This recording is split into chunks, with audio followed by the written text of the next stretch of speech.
نحمدہ ونصلی علی رسولہ الکریم اما بعد۔ 10واں جو پارہ ہے اس کے دو حصے ہیں۔ پہلا جو حصہ ہے اس میں سورہ انفال کا بقیہ حصہ ہے، دوسرا جو حصہ ہے اس میں سورہ توبہ کا ابتدائی حصہ ہے۔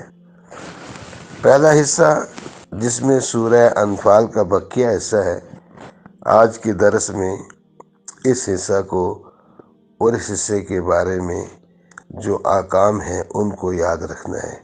اللہ تعالی ہمیں عمل کرنے کی توفیق عطا فرمائے۔ اس پہلے حصے میں 5 باتیں بیان ہوئی ہیں۔ پہلی بات تو مال غنیمت کا حکم ہے۔ فَإِنَّ لِلَّهِ خُمُسَهُ وَلِلرَّسُولِ وَلِذِي الْقُرْبَى وَالْيَتَامَى وَالْمَسَاكِينِ وَابْنِ السَّبِيلِ۔ آگے جہاد کا حکم ہونا ہے تو جہاد کے بعد مال غنیمت بھی ملنا ہے۔ مال غنیمت کو کیسے تقسیم کیا جائے گا، اللہ تبارک تعالیٰ نے اس کا حکم بھی یہاں پر بیان فرما دیا ہے۔ یہ آپ صلی اللہ علیہ وسلم کا معجزہ ہے کہ اللہ تبارک تعالیٰ نے مال غنیمت آپ کے لیے اور آپ کی امت کے لیے حلال فرمایا ہے۔ احلت لی الغنائم، حدیث شریف میں آتا ہے۔ 5واں جو حصہ ہوگا وہ آپ صلی اللہ علیہ وسلم کا اور آپ صلی اللہ علیہ وسلم کی عزیز و اقارب کا ہوگا۔ باقی جو ہے اور یہ 5واں حصہ جو ہے اس میں یتیموں، مسکینوں اور مسافروں کے لیے بھی حصہ نکالا جائے گا، اور باقی جو 4 حصے ہیں وہ مجاہدین میں تقسیم ہو جائیں گے۔ دوسری جو بات ہے وہ غزوہ بدر کے حالات ہیں۔ آج 17 رمضان ہے، غزوہ بدر کا دن ہے، یوم الفرقان ہے۔ آج حق اور باطل میں اللہ تبارک تعالیٰ نے فرق کر دیا ہے۔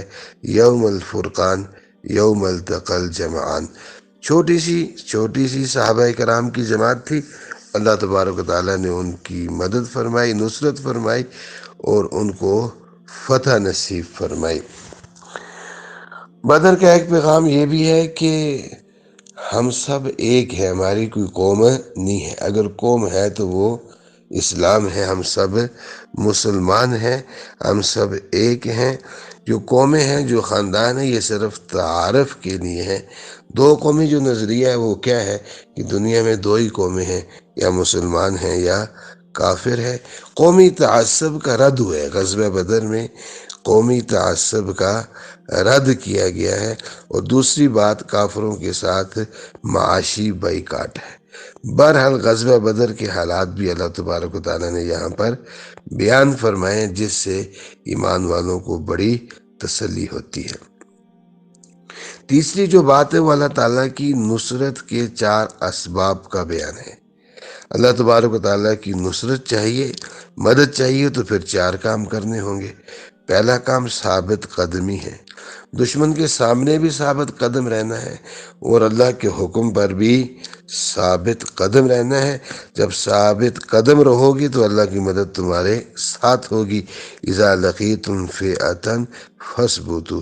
اور دوسرا سبب کیا ہے؟ واذکروا اللہ کثیرا، اللہ کو کثرت کے ساتھ یاد کرو گے، اللہ کا ذکر کثرت کے ساتھ کرو گے تو اللہ تبارک و تعالیٰ تمہاری مدد فرمائیں گے۔ ذکر ایک ایسی عبادت ہے جس میں کثرت کا حکم ہے کہ کثرت کے ساتھ ذکر کرو اور ہر حال میں کرو، کھڑے ہو، بیٹھے ہو، لیٹے ہو۔ حضرت ابن عباس رضی اللہ تعالیٰ عنہ فرماتے ہیں انسان کی 3 ہی حالتیں ہیں، یا وہ بیٹھا ہوتا ہے، یا کھڑا ہوتا ہے، یا لیٹا ہوتا ہے۔ اللہ تبارک و تعالیٰ نے فرمایا ان تینوں حالتوں میں اللہ کا ذکر کرو۔ ولایت کے حصول کے 2 اسباب ہیں، ایک سبب اللہ والوں کی مبارک صحبت ہے اور دوسرا سبب کثرت کے ساتھ ہے اللہ کا ذکر ہے۔ حضرات صحابہ کرام رضوان اللہ تعالی علیہم اجمعین میدان جہاد میں بھی اور جہاد کی راتوں میں بھی کثرت کے ساتھ اللہ کا ذکر فرمایا کرتے تھے۔ تو اللہ کی نصرت کے 4 سبب ہیں، ایک ثابت قدمی ہے اور ایک کثرت سے اللہ کا ذکر کرنا ہے۔ وَلَا تَنَازَعُوا فَتَفْشَلُوا وَتَذْهَبُ رِيحُكُمْ۔ اور ایک بڑا سبب کیا ہے کہ آپس میں اختلاف نہیں کرنا ہے، اختلاف سے برکتیں ختم ہو جاتی ہیں۔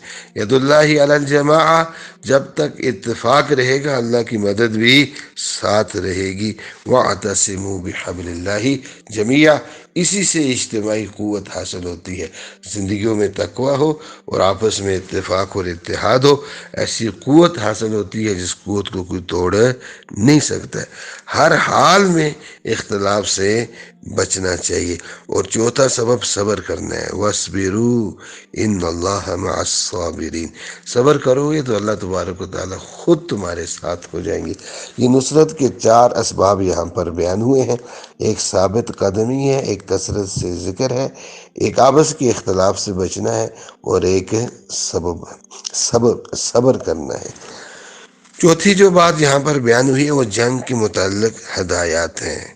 وَأَعِدُّوا لَهُم مَّا اسْتَطَعْتُمْ، کہ تم نے دشمن کے خلاف تیاری کرنی ہے۔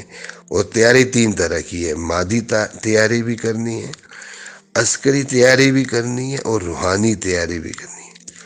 جب تم نے مادی تیاری بھی کر لی، اپنی استطاعت کے مطابق عسکری تیاری بھی کر لی، روحانی تیاری بھی کر لی، تو اب اللہ تبارک و تعالیٰ کی مدد تمہارے ساتھ ہوگی، اللہ تمہیں غلبہ نصیب فرمائیں گے۔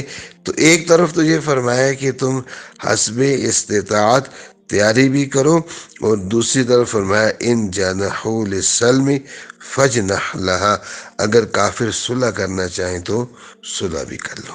پانچویں بات جو یہاں پر بیان ہوئی ہے وہ ہجرت و نصرت کے فضائل ہیں۔ سچے مومن کون ہے؟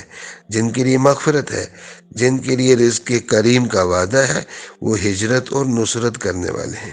والذین آمنوا وہاجروا وجاہدوا فی سبیل اللہ والذین آووا ونصروا اولئک هم المؤمنون حقا لہم مغفرۃ ورزق کریم۔ رزق کریم میں عزت بھی ہے، رزق کریم میں اولاد کا نیک ہونا بھی ہے، برکت والا سہولت کے ساتھ حاصل ہونے والا رزق حلال بھی ہے، لمبی زندگی بھی ہے، اور دشمنوں پر غلبہ بھی اللہ تبارک و تعالیٰ عطا فرماتے ہیں۔ یہ ساری تفسیریں رزق کریم کی ہیں۔ تو سچے مومن کون ہیں؟ جن کے لیے مغفرت ہے اور جن کے لیے رزق کریم کا وعدہ ہے، وہ ہجرت اور نصرت کرنے والے ہیں۔ الذین آمنوا وہاجروا وجاہدوا فی سبیل اللہ باموالہم وانفسہم اعظم درجۃ عند اللہ۔